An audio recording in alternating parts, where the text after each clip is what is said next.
تنصروا الله ينصركم ويثبت أقدامكم.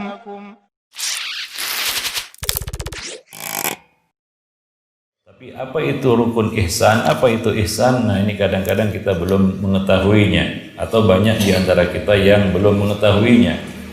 Rukun ihsan ada dua. Yang pertama adalah ibadah.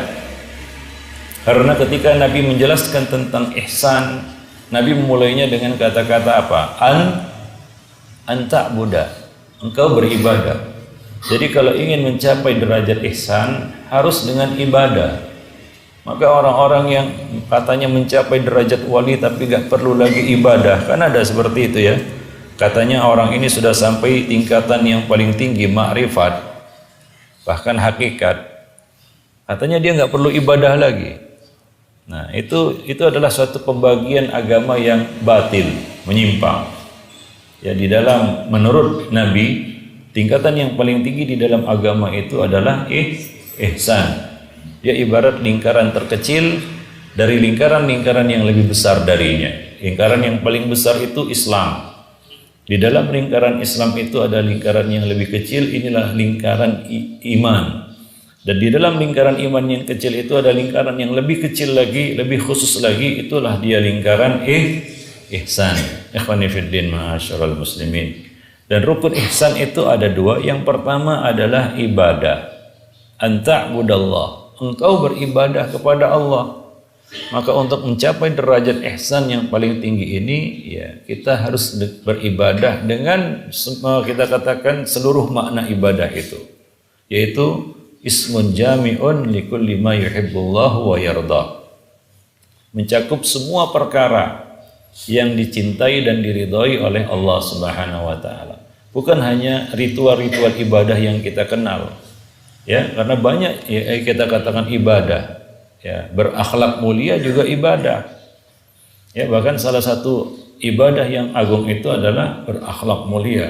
Ikhwani fiddin ma'asyiral muslimin. Ini adalah ibadah yang bisa kita lakukan 24 jam, berakhlak mulia. Kalau salat mungkin waktunya ya tertentu.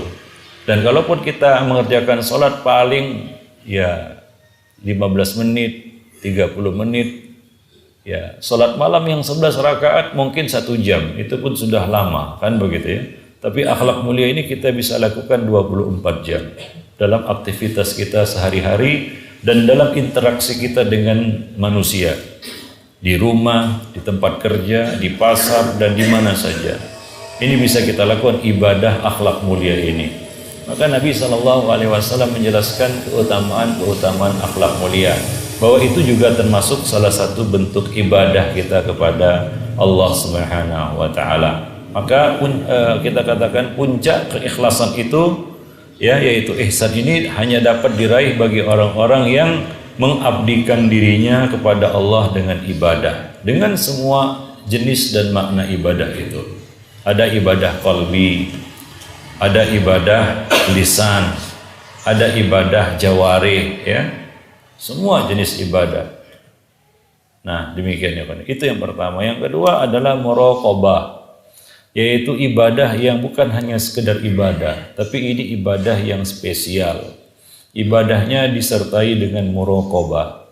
Ya ka'annaka tarah, fa in lam takun tarahu fa innahu yarak. Ini intinya. Jadi inti dari ihsan itu ada di awal dan di akhir. Nabi mengatakan ihsan an ta'budallah.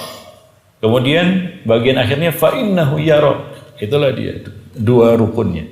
Anta budallah fa innallah yarak. Allah melihat kamu hingga dalam ibadah kamu. Maka jangan kira ketika kita beribadah kita sudah safe, sudah aman. Belum. Syaitan terus menguntit kita, mengincar ibadah kita, merusak ibadah kita. Maka kita perlu yara fa innahu yara. Ketahuilah bahwa Allah Subhanahu wa taala senantiasa mengawasi kita, senantiasa melihat kita, melihat ibadah kita. Allah menilainya.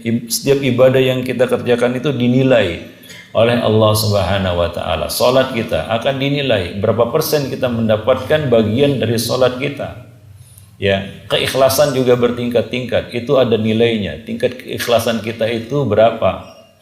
para jemaah. Maka ya, orang yang sudah sampai kepada derajat yang paling tinggi ini, dia bukan hanya sekedar ibadah, tapi ibadahnya itu disertai dengan muraqabah, yaitu selalu merasa diawasi oleh Allah Subhanahu wa taala, sehingga ibadahnya itu terjaga dari awal sampai akhir, mulai dari sebelum ibadah, saat beribadah, dan setelah beribadah.